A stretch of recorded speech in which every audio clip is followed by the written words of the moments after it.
Welcome to Cannabis Health Radio, a podcast where we share stories from people around the world who are using cannabis as medicine. The information is meant to raise awareness about the health benefits of cannabis, but should not be taken as medical advice. Now, here are your hosts, Ian Jessup and Corey Yelland.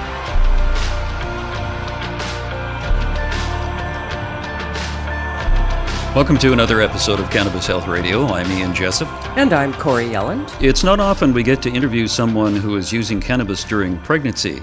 In fact, we've only done one interview on this topic, and it was with a woman who got so sick during pregnancy that she couldn't eat, was losing weight, had to be hospitalized. She took cannabis every 8 hours during her pregnancy, and her kids today are healthy and vibrant. And our guest today also takes cannabis, is pregnant. She takes it for Crohn's and is joining us from Colorado to tell her story is Annette Marino. Annette, thanks very much for joining us. We appreciate it. Thanks for having me.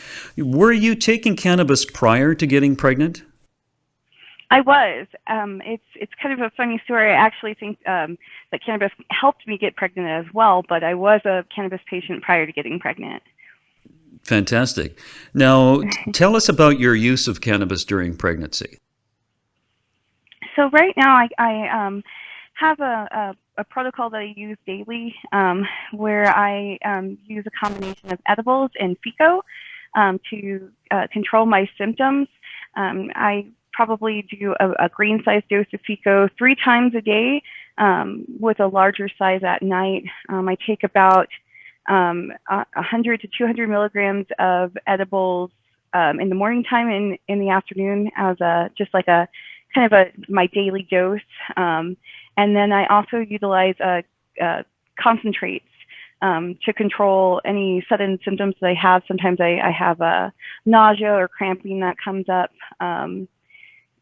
Depending if I'm eating something I shouldn't be eating, or if I'm stressed out, sometimes those kinds of things will irritate my symptoms. So I'll use concentrates as well, but I also use topicals and suppositories. So cannabis topicals on my stomach, or I'll put them in my belly button. As well as suppositories to help control my symptoms as well if I have a flare up. So those are just some of the things that I do. How far along are you? I am in my 9th month. I am actually due the 26th of this month. 26. So we'll be posting this on the 28th. So by the 28th, you will be a mother. Hopefully. Or celebrating my birthday, giving birth, so we'll see. Is this your first child? This is my second. Your second. Now, can I ask you, did you do cannabis during your first pregnancy? So actually, with my first pregnancy, cannabis was not medically legal yet. And it wasn't recreationally legal either. I had used cannabis recreationally at the time that of my first pregnancy, and at that time I wasn't very knowledgeable about cannabis. I had just used it recreationally, and so when I found out I was pregnant, my doctor knew that I had used cannabis and made me feel pretty terrible about it. So my mentality around it was completely different. I actually was drug tested my entire pregnancy and treated like a criminal. And when I gave birth in the hospital, I had social services actually come and give me a whole lecture about cannabis, even though I didn't use cannabis during my pregnancy with my first one. It was just because they had known about prior cannabis usage that they did that. So, but no, I had no cannabis usage during my first pregnancy. What did the doctor say to you? Well, my doctor at the time told me that my baby could possibly have brain damage, that they would come out with withdrawal symptoms, that my child would possibly be taken away from me, and just that it was very detrimental to their health.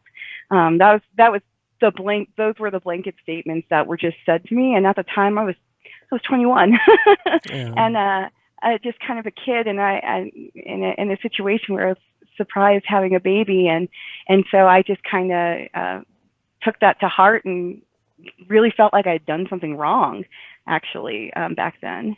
But obviously have a different mentality about it now. Annette, is your doctor aware of your cannabis use this time around? This time around, yes. I actually am working with a midwife this time, and I've decided to give a home birth. And my midwife is aware of my cannabis usage and supportive of it. That's Awesome. very Awesome. Yeah, that's great. Do you have any fears of the whole social services scenario happening again? You know, fears, no. I'm not afraid of it. Do I anticipate it being a possibility? I do, because I am aware of just the mandatory reporting that is required of healthcare providers, and I'm very vocal about my cannabis usage. I don't hide it. If anybody asks me about it, I'm straight up honest about it. But the difference for me this time around is that I feel very educated about my cannabis usage. I am very intentional with what I'm doing, and I just feel like I have the knowledge behind me to back up what I'm saying, and I'm ready to take on that challenge if I have to cross that bridge, because I'm totally okay with advocating what's right for me and my child. Annette, how much cannabis have you had today? Today, let's see. So I started out with my first morning dose. It's getting close to the afternoon, so I probably need to do that soon. Thanks for reminding me. So I've had 100 milligrams of edibles this morning, and I also had my dose of cannabis oil. So it's been kind of a small dose morning, getting towards the afternoon where I'm going to need to take my afternoon dose here. It is about noon. So that's about it. It's about 100 milligrams of edibles at this time, and then just my dose of FICO. I asked you that because I just want to sort of show listeners that you're very obviously together, and not blasted out of your skull or whatever. Oh no. You're completely able to function, and you sound totally, in quotations, normal. Oh, totally. I mean, I think a lot of people, when I tell them about how much cannabis I ingest to control my symptoms, they're like, how do you function? And I have to say, I always tell people when I first started my protocol, it took me some time to adjust. It took me some time to adjust to the way that cannabis made me feel, because of course, when you start introducing it to your system, you are going to feel a little bit high. But my body is using the medicine at this point. So I don't have that high sensation. Exactly. I'm totally able to just go about my business and go to the grocery store, take my kid to school. I work on a couple different businesses, drive my car, just all the normal things that I was not doing before cannabis. Yeah, it's fascinating that people will question cannabis use in daily life, but they won't question the use of pharmaceutical drugs in daily life. Right. And pharmaceutical drugs really wreaked havoc on my life prior to me turning to cannabis. It was actually a really big step for me to take the plunge into cannabis.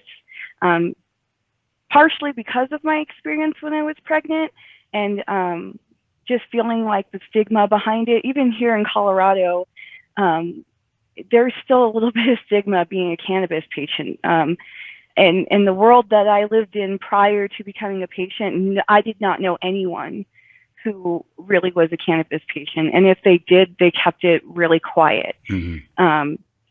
So this has been a big life change for me. And I've had to really, I guess, stick to my guns, because I have a lot of naysayers, and when it comes to what I'm doing. Like I said before, I did all sorts of pharmaceuticals, but when I started, when I finally got my diagnosis of Crohn's, and we started talking about the options, Humira and all sorts of steroids, I just couldn't do it anymore. I could not take another pill. I could not. I was so overweight and couldn't, at that time, I wasn't really eating. I couldn't work. I was in pain all of the time. I just had no quality of life. And I couldn't see me taking another painkiller. I couldn't see me taking just any more of what they were giving me. And my partner at the time we had just started seeing each other. He's a cannabis patient for cancer. And he's actually the one that kind of convinced me to take the plunge. I mean, I had seen what it had been doing for him, but I just wasn't sure if it was going to do the same for me. So it was a big plunge, but I'm so glad I took it. How long have you been using cannabis? It's been 2 years now. Okay, so when you started out, did you have this whole regime like you're doing now, or did you start out very slowly? I started out very slowly, simply because I was afraid. I didn't know how I was going to feel.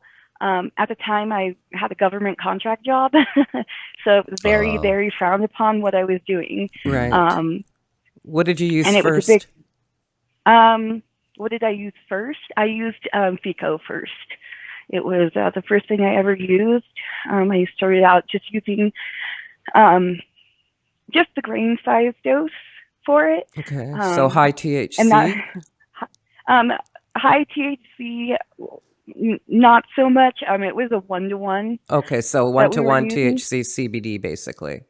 Okay. Just for listeners' clarification, FICO, full extract cannabis oil. Yes. Or some people say fucking excellent cannabis oil. Yes. So I did start out using FICO, and that did wonders to help control my symptoms. But as I started learning more and I started researching different cannabinoids, I quickly found that CBG was a cannabinoid that really helped me with my condition. So I started looking for different edibles or topicals, concentrates that I could use to add to my regimen that would help me get more of that cannabinoid into my system. Annette, how old were you when you were diagnosed with Crohn's? I was 29 when I was diagnosed. 29. Yes. It'd been a couple of years that I'd been going through the process of trying to figure out what was wrong with me. Because after the birth of my son is when I started having symptoms.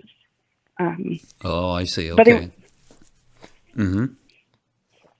So from there, it was just kind of a process of elimination, going through the doctors, testing, just trying to find answers. Yeah, I've known several people who've had Crohn's disease, and it's not pleasant to live with, is it? No, it's not. There were very much days where I just didn't know how I was going to make it. I didn't know. I remember one day sitting on my bed and just thinking, how am I going to make it to 65? How am I going to make it? How am I going to make it to my son's graduation? Because I don't want to live my life like this anymore. I can't.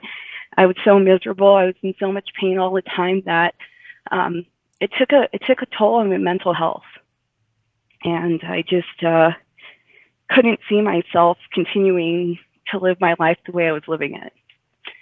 Something had to give. I'm wondering, did you have any suicidal thoughts? Yeah, there was very much that, and depression, anxiety that I dealt with, which is hard, you know.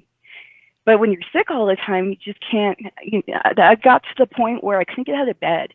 I'd become the butt of jokes at work because I'd missed so much work. And that was very painful because I knew I wasn't making up what was happening to me. But nobody believed that I was going through what I was going through. And, you go home and you're in bed, and I can't even get out of bed to play with my kid, so he's suffering too. Your whole quality of life suffers. Eating's no longer fun. You don't even want to eat because it just hurts to eat. So, when I think about all those things, it kind of, it makes me a little bit emotional because it was hard to live through that. And looking back at that time in my life and how miserable and how sad I was, and, thinking to where I am now and how much my quality of life has improved, and, just being able to live and, get out of bed and do the dishes, or just do simple things, it's really amazing. It's really changed my life. And, No, I think you're doing really well. I realize it can be emotional for you because of what you've gone through. And, but the fantastic thing is that you are, would you say you're on the road to good health, or you are healthy now? I would say that I am still on the road to good health. I think that, being pregnant's been a little bit difficult. I wouldn't know, but I'll give that. That's a given. Yeah. So it's definitely, it's kind of being 9 months pregnant now with all the normal aches and pains in pregnancy. I'm like, okay, is this Crohn's or is this pregnancy? But it's mostly pregnancy. I would say I don't know how I would have gotten through this pregnancy without it. I did struggle at first with a lot of nausea and a lot of vomiting when I first got pregnant. And I just think that was just because of all the changes with my body, and then trying to control my Crohn's symptoms on top of that was just very difficult. But without the cannabis, I don't know how I would have gotten through. Now, the one thing I do want to stress is I'm not a smoker. I'm not a big smoker. I don't smoke flower, hardly ever. I do use concentrates, but that's pretty much like for if I need immediate relief. And they're all concentrates, so they're high in CBG. But yeah, smoking is not really it's not part of anything they do. I know a lot of people are concerned about, how that affects the baby and that kind of thing. I mean, in my opinion, I would be more concerned about using a tobacco wrap than smoking cannabis while you're pregnant. So, well, your comments are very interesting because last night I was looking up pregnancy and cannabis, and in the Center for Disease Control in the U.S. and also the federal government here in Canada, they both quote the dangers, I don't want to use that term, but the downside of cannabis in pregnancy. But there's always a qualifying word. It said, may cause such and such, may cause such and such. There's nothing definitive about it. And the interesting thing is that both in the United States and Canada, they use the same studies as references. And the woman that I mentioned in the introduction that we interviewed, I think it's episode 149, that Olivia that we talked to, who took cannabis during her pregnancy every 8 hours, and her kids are fine. I mean, she was in a situation where she was losing weight, she couldn't eat or drink, and she was hospitalized. And cannabis is the result of her having healthy children. Yeah. And I think you're in the same situation. You have Crohn's disease, you're pregnant, you have to deal with your Crohn's disease, and the health of your child is paramount. And there is no clinical evidence that cannabis is going to harm your child. And if I can just back up one thing about these studies in Canada and the United States where they reference the same study, it's always about smoking cannabis. Not ingesting. Not ingesting. Yeah. And or any other use for that matter. Right. Just for listeners who don't know, there's actually cannabinoids in mother's milk. So if we weren't meant to have it, why are there cannabinoids in mother's milk? The biggest thing that I come up against is just people telling me, well, what do you think that's going to do to your baby? Like it's helping you, but what is it going to do to your baby? Your baby's going to come out and have withdrawals. No. And that makes me laugh so hard. Because yes, my body will produce its own cannabinoids for my child.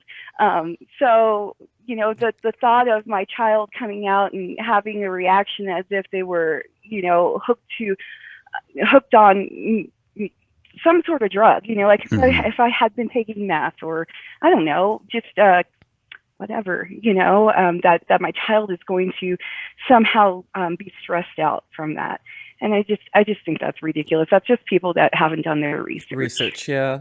Annette, are you taking any pharmaceuticals at all? I am not taking any pharmaceuticals at all. That's incredible. With Crohn's, that's amazing that you're able to do that. It is a big thing. I mean, I am a part on Facebook. I've joined a couple different support groups for people with Crohn's, and I see these women going through just awful things with their medication, surgery, hospitalization, and I think my lucky stars. I live where I do, and I can do what I do because that could be my life, and it's not. Annette, what's a typical day look like for you as far as your regime?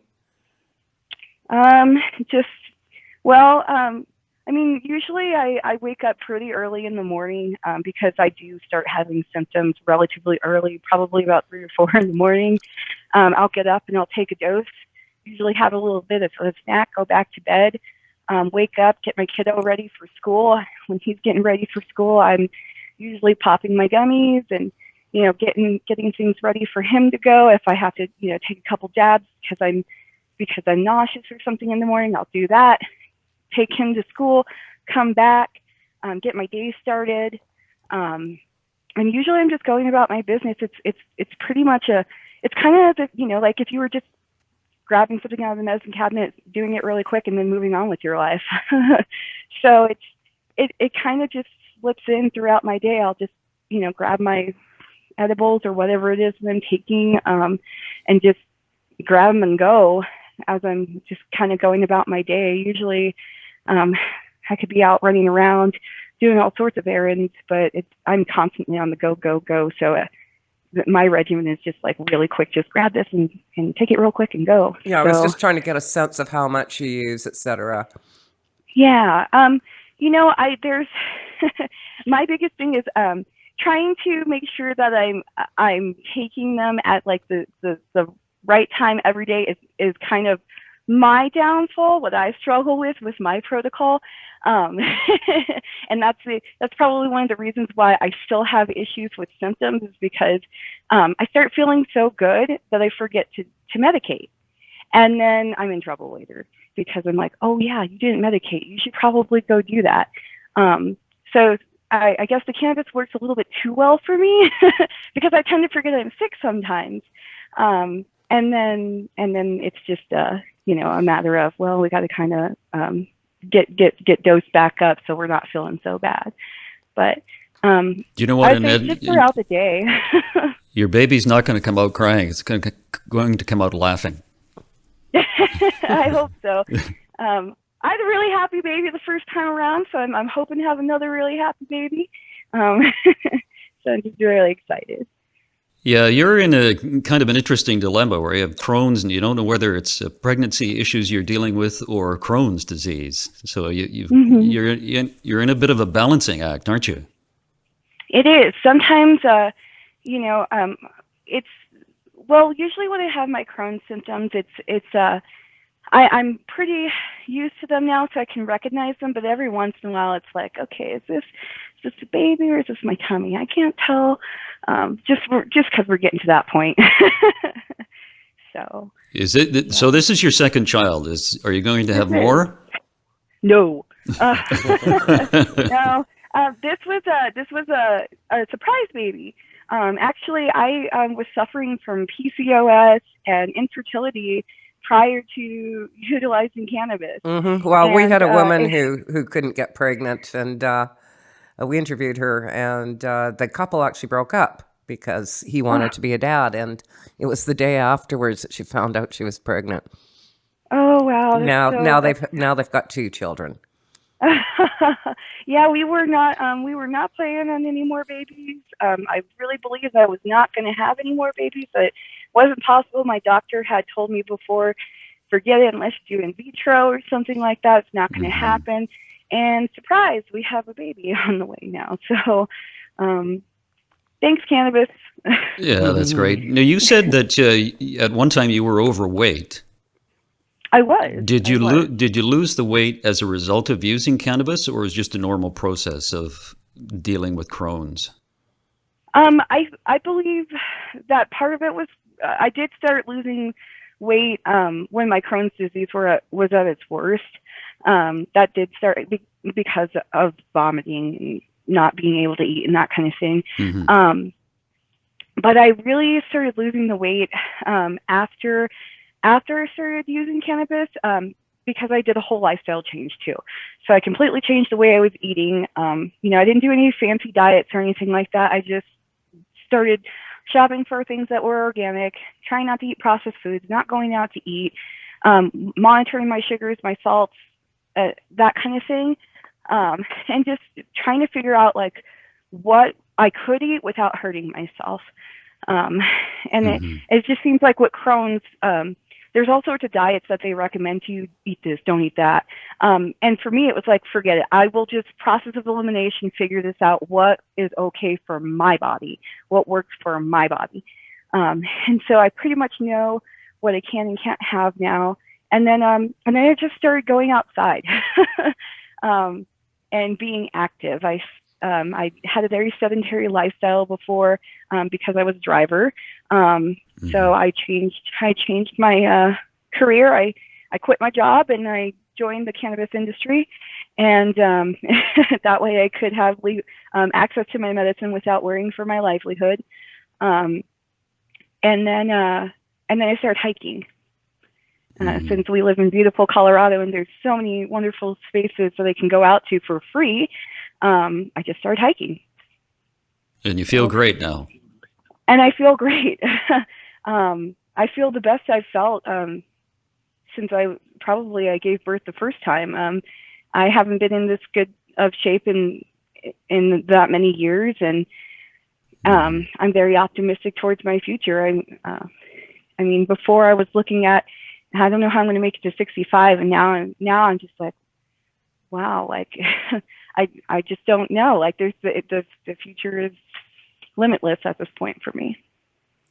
Is there, this may sound like a stupid question, but Corey, do you know if people have actually, I think we've interviewed people who have cured or cleared, eradicated Crohn's as a result of cannabis? I think we have. Didn't we talk to a couple of people who actually have done that? I think so. We have, yeah. Back in the day, yeah. I have heard of people who say that either their Crohn's in remission or they're completely cured of it. Yeah. For me, I want to believe that. I definitely want to believe it. It's when people start talking about autoimmune diseases, and that's not something that goes away, and we can't cure an autoimmune disease. And for me, it's like, why take away my hope? I'm not going to take away my hope. Don't take away, I won't take away yours. Don't take away mine. I believe that there could be a cure out there. There could be something. I believe that, I may be able to put myself into remission. I haven't quite been able to do that just yet, but at the same time, like I said, there are times where I forget to continue my protocol and be, on it, and my partner gives me a hard time. He's like, you could be cured by now if you would just stay on it. And I'm like, I know, I just forget. So, but yeah, that is a goal. Hopefully, I know we were trying to do the gram a day with the FICO for a while, and it can be really hard to do that. And that's just a guideline. It's just a guideline. Yeah. Yeah. Annette, this is fantastic. We appreciate you sharing your story with people about your Crohn's and pregnancy. And we're going to post this on January 28th, and you're due on January 26th. So send us a notice As soon as you have the baby. Okay, I will. Yeah, let us know. Will Yeah. do. Okay, fantastic. All right. Well, thank you so much. Thank you, Annette. Thank you, Annette. Thank you to our producer, Ron Zahar, and Mark in Belgium, who posts our podcasts on YouTube. And once again, we'd like to ask you to subscribe to our YouTube channel. And also on the other platforms, we have iTunes, Spotify. Write us a review so we can kind of move up in the rankings, Corey. We want to move up. Moving on up. Moving on up. And also, if you'd like to make a donation to Cannabis Health Radio, you can do that. You can make a one-time donation, or you can make a monthly donation on Patreon for as little as $5 a month. And if everyone who listened donated $5 a month, we wouldn't have to ask for donations anymore. And we would so appreciate it. Thank you very much. Thanks for listening to Cannabis Health Radio. For more information and to search previous podcasts, visit our website, cannabishealthradio.com. Subscribe so you don't miss new episodes. And follow us on Facebook, Instagram, and Twitter. This podcast is made possible by donations from our listeners. If you found the information helpful, please consider making a donation in any amount through our website. You can also help us share our message by leaving a review on your podcast listening platform. We are very grateful for your support. Thank you.